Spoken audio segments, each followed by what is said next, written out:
me see the glove. Why would you need that? Hand it over. Okay. How did that get in there? Look, I'm issuing you a warning. No gloves with any foreign substances. Got it, got it.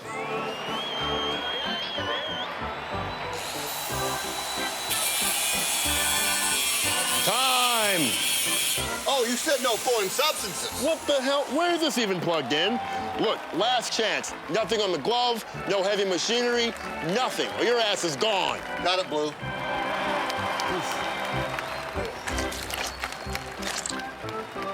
Time! That's it. You're out of here. What? Part score starts now. I don't know a lot about sports, but I can drink a lot of beer. My motto is simple. C's get degrees. Need a long, inappropriate hug? I'm your man. I think I'm smarter than you, because I probably am. Howard Collins for box score. Hello and welcome to the Box Score. I'm Brock in Los Angeles. They are the Danettes in Milford, Connecticut. It's opening day in baseball, but another big day in the man cave as you have intern for the day, Matt Stainbrook, in-house. Paulie, how did he do? Well, you know, the judgments aren't in yet. You know, the day's not over yet. There's some other work for to be done. He showed up on time. I don't know if he showered or not, but that's not a prerequisite. You know, he listened a lot, and the best thing he did was when the lights went on, he stepped on the gas. Like, he was a little quiet before the show. Voice was a little raspy. I was worried that he had a cold and might, you know, take a little off the gas, but once we started, he got cooking. Very good. Well, one thing Matt does on a daily basis is play basketball, and he was set to play McLovin one-on-one today. Todd, were you surprised that Dan thought McLovin could actually score on the big man? I was, and you know, we've seen McLovin's prowess. We've seen him on the bench press. We've seen him do a number of different athletic activities. But I, for one, thought he was going to get shut down, and it didn't start off well when on McLovin's first shot, Matt just basically pulled it right out of McLovin's hands. So we had no reason to believe after that first one that it was going to get much better. I was just wondering if he was going to be able to actually get a shot off without Matt just taking it from the palm of his hand. But he shocked us all towards the very end. All right, well, let's relive the magic one more time. Here it is, Matt versus McLovin. Wait, Matt. So one thing. No. Oh, McLovin looks so small. Oh my God. Oh man. Did you see the first thing Andrew did was go out here with it? He went Okafor. He went Okafor. Oh. That's two. That's two. Oh, boy. All right. Oh. Reach, I teach. Wild shot. That was your chance. Oh, Andy! You had him.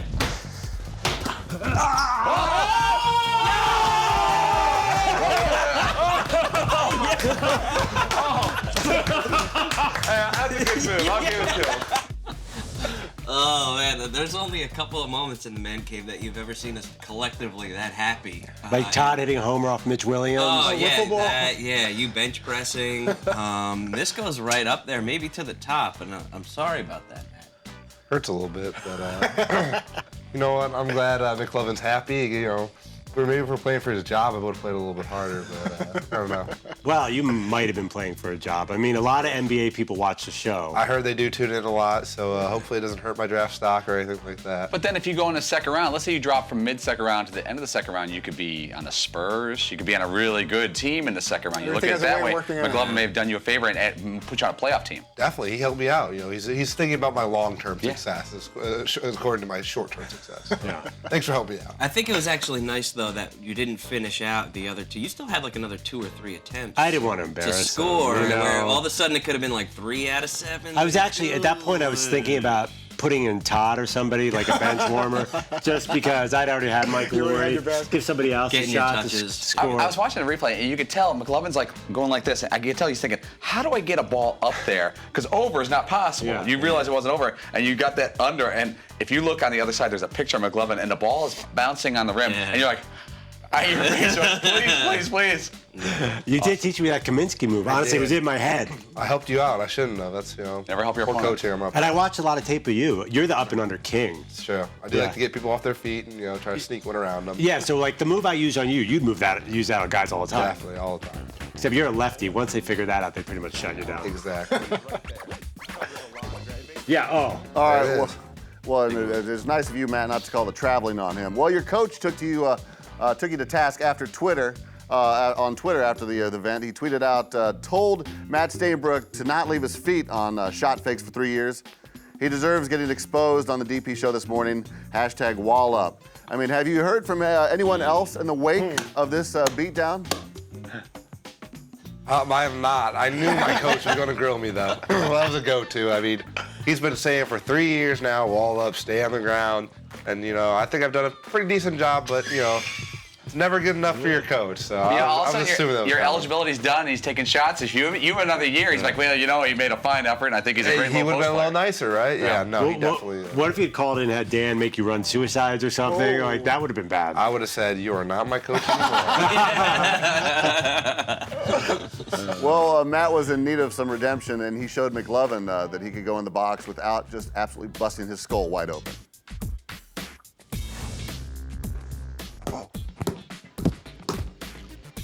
McLovin may have scored on me, but I'm definitely beating him in this area. Ooh, Mom and Dad, I'm sorry I lost to him. I disrespected myself, my family, and everything I stand for. Sorry. Had a good time so far at the Dan Patrick Show. Talked to a lot of cool people, seen a lot of cool things. I think McLovin may have farted. Something smelled really bad. I don't know what that is. Yeah, I definitely could have. I was in there an hour before. It dawned on me a little gas attack to get Matt out of his game, but you were showed off. You can't do it with your left, though? You can only do it with one hand? Nope, only left. I wish, I'm not that ambidextrous. Oh, man. Do basketball players do that because they're sitting around bored, killing time, between drills or something? How do you just start doing that? I don't even know how I learned. I used to do this thing called B-bouncers as a kid where, you learned how to dribble 2 balls, you learned how to go between your legs, stuff like that. I think that's when I picked it up. But I don't know. I just caught on, and when we're getting bored, I've gotten really good where I can switch to almost any finger. Wow, that's pretty great. So, They get the girls as ever. oh, yeah. All the time. Show off a little bit. Yeah, when you bring them to the gym, you're shooting around. Yeah, I've seen lots of- this. Yeah, can you see me this? spin the ball. Do they do that at the NBA pre-draft combine as spinning one of the events? I hope so, because Yeah. I would definitely excel in that one. Awesome. I would not. All right, after showing up McLovin, Paulie, you actually wanted a piece of the action, the big man. And Paulie, you stood your ground, but you got posterized, big time. You're known for taking your share of punishment, but is this a first for you, Paulie? Well, that one was the easiest part of my day. A little bit earlier, I tried to stand in and take a charge from Matt, and he hit me pretty good. But when we were kind of rehearsing it, we were like, all right, where do you want me? He's telling me where he wants me. He goes, well, I'm going to come into you like this. And he put his elbow right into my jaw. My whole neck went crack, and it cracked all the way down. He goes, next time I'll hit you in the chest so I don't get you right in the jaw. I'm like, yeah, thanks. And I was only mad because the cameras didn't get it because it was a hell of a nice shot. Well, we have the finished product right here. It's the new Matt Stainbrook poster, soon to be available online. Now, Fritzy, would you actually hang that up in your office or your bedroom? I would. I think that's a very cool. Because there's naked women in it? The women, the wall morale definitely helps, but I think that's a cool shot of Stainbrook skying over Paulie. Paulie's the brave one of the group, or at least braver than me. He's always looking to take on all the big name athletes and sports figures that come on the show in studio, getting knocked around, taking checks into the boards. So it didn't surprise me that he was ready to have Stainbrook put a knee into his chest. That is a good shot. And then when Matt becomes a famous NBA player one day, Paulie will have that, and hopefully Matt will remember us and he'll sign it, personalize it for Paulie, and he'll have a very special souvenir. Hey, Matt, have you been asked to do a video clip for Fritzy's son for his bar mitzvah? I have not. I would gladly do one. No, but I would gladly do one. Only athlete on earth who hasn't. We got to get Matt worked in. All right, fantastic. All right, coming up, we are going to book an Uber with Matt Stainbrook. Hey, if you're going to book an Uber, hopefully it shows up and it's a Ram 1500 Eco Diesel, right? Yeah. Good for hauling everything from a boat to a trailer. It's the most fuel-efficient half-ton truck on the road. Get more facts at ramtrucks.com. Guts, glory, Ram.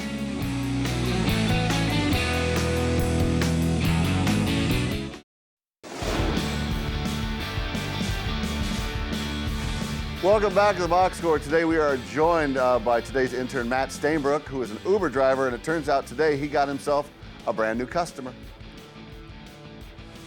Hey, and Stainbrook, get in your car, Mr. Uber. Drive your behind back here to Indiana and drive me on over to Lucas Oil, okay? I'll give you an extra tip, Mr. Uber. Reggie, okay? if you ever need a ride, I will gladly pick you up anywhere, any place. You can be my Uber driver any day, man. Yeah, but any day. Reg, you're never seen in a car like Stainbrook has. I would get in his car. I would get in his Uber car. Matt, what are you rolling? I have a gold 2004 Buick Rendezvous. I am rolling. I'm rolling. That's royalty. Did you It's see how he stylish. emphasized gold? Did you see that? Gold. Okay. That's like royalty. That was good. I thought what Matt did there was good. He slowly said gold 2004. I'm already laughing. Buick Rendezvous. Matt will probably get a Buick deal out of this, which is fine. Get what you can. It is funny though how you go from, if you have to be a hardcore basketball fan to have known your work before, and then you go from kind of known at Xavier, known in Cincinnati, to anyone who watched the NCAA tournament, like, oh, that guy. And you also have a name that's really easy to remember. It's like, remember Pittsnoggle? Yeah. Well, the name helps a lot. If your name was like really complicated, but everyone calls you Stainbrook. I bet people don't even know your first name is Matt. Yeah, a lot of times, I mean, I went to the Final Four this weekend and, so many people wanted to take pictures, say hello, and I was surprised. I'm talking to my And friends. they're from out of town, Yeah, right? like they're fans of, Duke, Michigan, other places.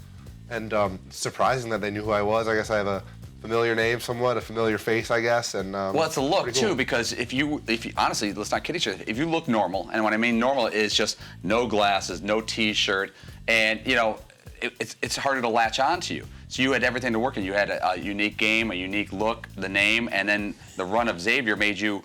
And that's one of the reasons we invited you in. I was like, we all said to each other, let's invite this guy in, have some fun. You kind of popped up, and there's a window of fame that you have right now. And you may go on to the NBA for 15 years, or you may go to the D League, or you may go to here. But right now is a time to kind of embrace it and take advantage of it, don't you think? Exactly, yeah. I'm kind of striking while it's hot right now. Right. And, I'm cool with that. I've had a fun time. I got to meet a lot of cool people, do all these cool experiences. Coolest person besides us that you met? Well, our team got to meet Jerry West, so the NBA logo, and that was Dan's hero, That was it was. Dan gets he's a very really emotional cool. when he talks to Jerry. He's a West. really cool guy. He talked really well, and there's experience with. I'll definitely tell my kids about that. Yeah, that's awesome.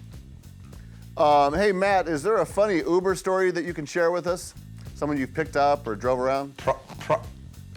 Probably the funniest Uber story I have is I was called to pick someone up from an office, and their boss came out and said, hey, we're terminating an employee right now. So she carpooled to work and she doesn't have a ride back. We're going to pay for her ride back. So I'm like, uh-oh, here we go. So I was like, I'll pretend like I don't know that she just got fired. Great idea, right? The bad idea was when she got in the car, my first normal words were, hey, how's your day going? So she said, good. And then didn't talk for the rest of the ride. She lived about 40 minutes away. It was dead silence. Turned up the radio a little bit, and that was probably the most awkward ride Now, I've are you had. thinking in your head, do I say something or do I shut up? Exactly. I think I probed a little bit with a couple questions, like, Yeah, you what do you gotta got going ask. on this weekend, or hey, blah, blah, blah. And she was just not having it. One-word answers, not really So want. I was like, you didn't want to okay. be a wise guy and say, good. I heard you just got fired. Yeah, I probably should have, right? Well, I mean, she walks out with the typical pink slip with a box full of her food, pictures. God. I'm like, oh, So gosh. awful. Like, yeah, tough one. Wow. Matt, if you could put one celebrity in your Uber, who would it be? I could put one celebrity. That's a tough one.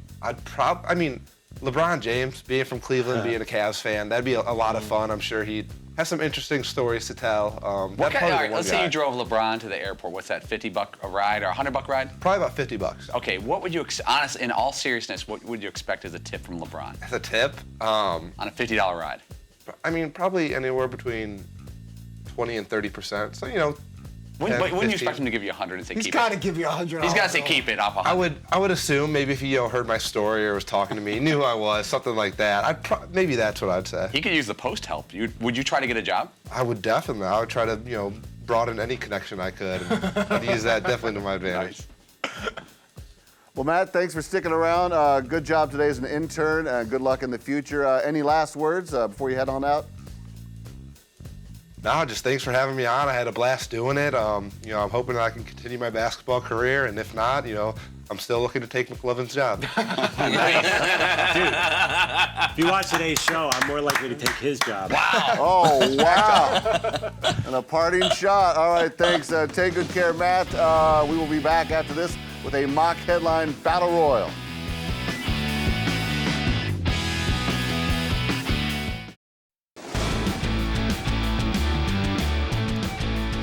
Welcome back to the Box Score. Guys, the weekend is over, but there were a ton of stories out there that got the good folks of the sports world talking. So we chose the best of the best. It's time for the Danettes to do the rest. It's this week's edition of Mock Headline Battle Royale. You know the rules. This is our first headline. Wisconsin beats undefeated Kentucky at the Final Four. Paulie, please start us off. Bucky over Tucky, Badgers Kowinski. Kowinski.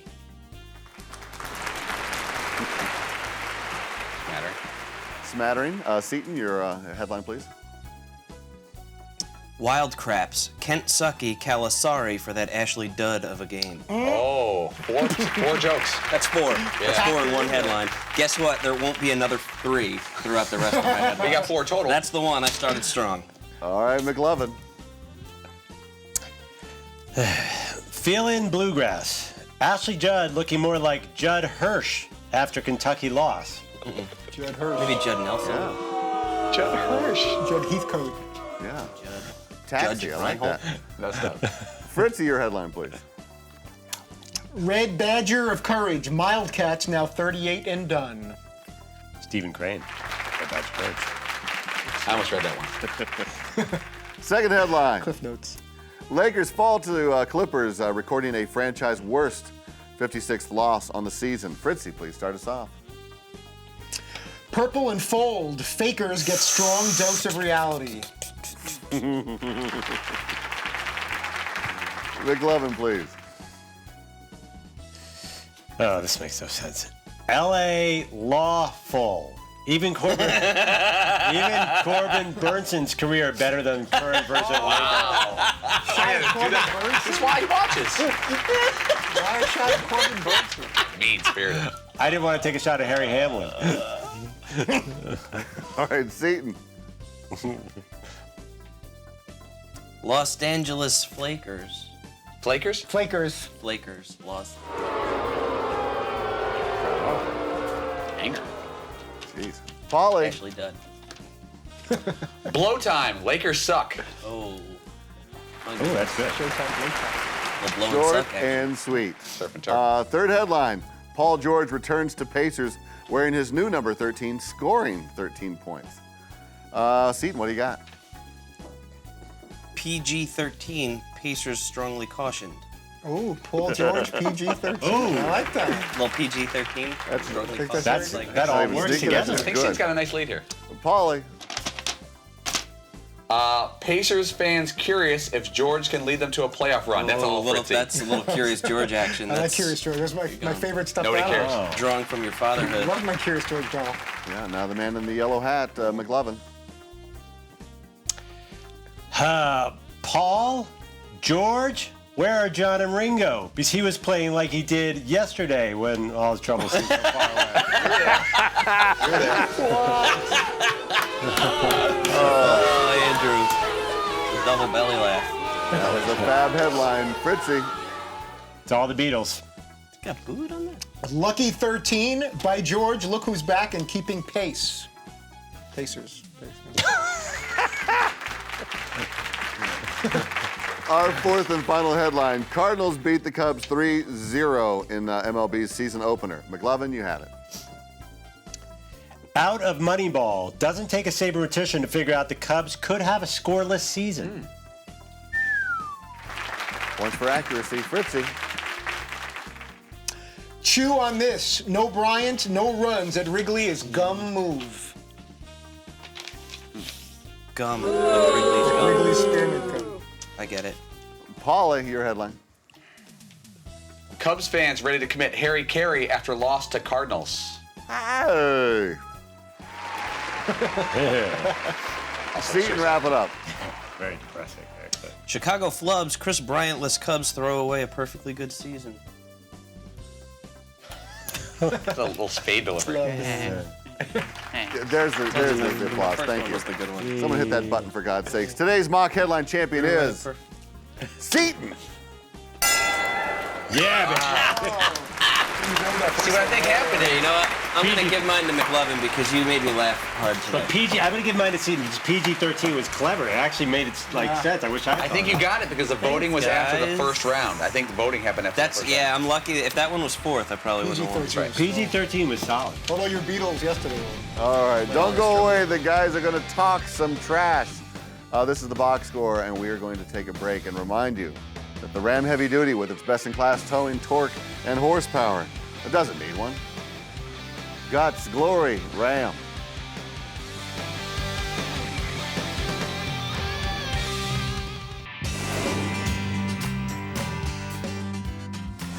We are closing up shop here on the box score. You guys had a great time with Matt Stainbrook. I was glad that he joined the show today. Talked about playing basketball and how he talked a little trash out there, too. He had dunked the ball, you could say, on me, and he said, get up, big fella, with maybe a couple more words in there. And so I said, all right, I got something for you, as I was running back down. I got an offensive rebound, took a dribble, scored it. Turned around right in his face and said, I got something for you, with maybe a word or two else in there.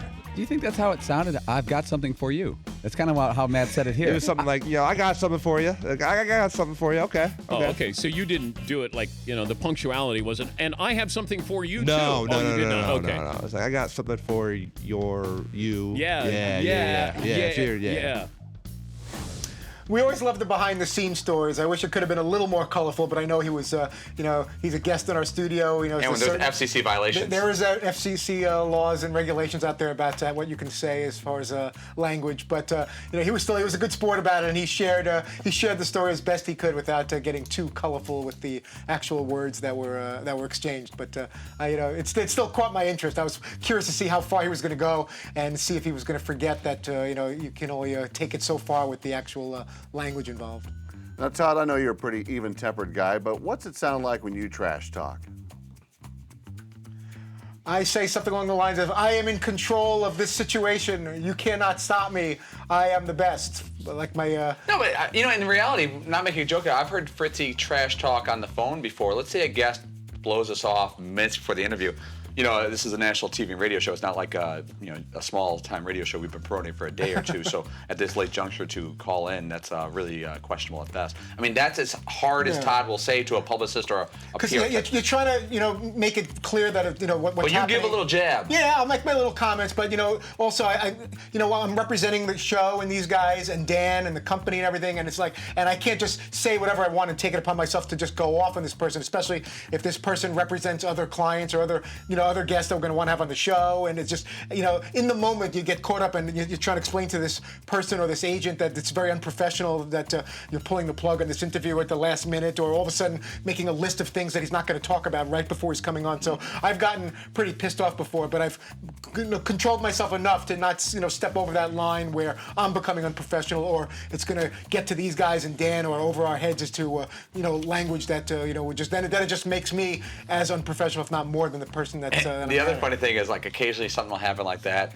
and Dan will say, tell them to go F themselves, or else tell them they're never coming on. And Fritzy will, at this juncture, we cannot have you flying on, but we'll revisit this at a later date. And believe me, I want to say that, but I'm like, you never know if this person's working with other people. It's just, I don't want the show and myself associated with something so bad that now it's going to hurt in the long term. It's going to somehow hurt the show and other opportunities because of this one incident, and just kind of leave it at that and deal with it as appropriately. Way to stand up for yourself, Fritzy, because you know what? You are in control of this. I am the man. I am in control of this. best. It's so All right, brutal. buddy. the best thing You're in ever. control. I like, Who's on tomorrow? Dale buddy? Senior. So embarrassing. Former Commissioner of Major League Baseball Bud Selig will join us. Doug been a while. Gottlieb Wow. will join us once again to recap the national title game. We hope to hear from either Coach K or Bo Ryan, the winner of tonight's big game between Wisconsin and Duke, maybe one of the star players or MVP of the game tonight. So, but for now, Bud Selig and Doug Gottlieb, and we'll see how we can build on that for Tuesday. All right. Thank you, guys, and thanks to Matt Stainbrook for joining us for a couple segments here. Okay, this is the Box Score. We're back tomorrow at 3 p.m. Eastern right here on Audience Channel 239. The podcast is available on iTunes or podcast1.com. Cheers. I don't know a lot about sports, but I can drink a lot of beer. My motto is simple. C's get degrees. Need a long, inappropriate hug? I'm your man. I think I'm smarter than you because I probably am. Hey, thanks for watching the Box Score. Holy cow!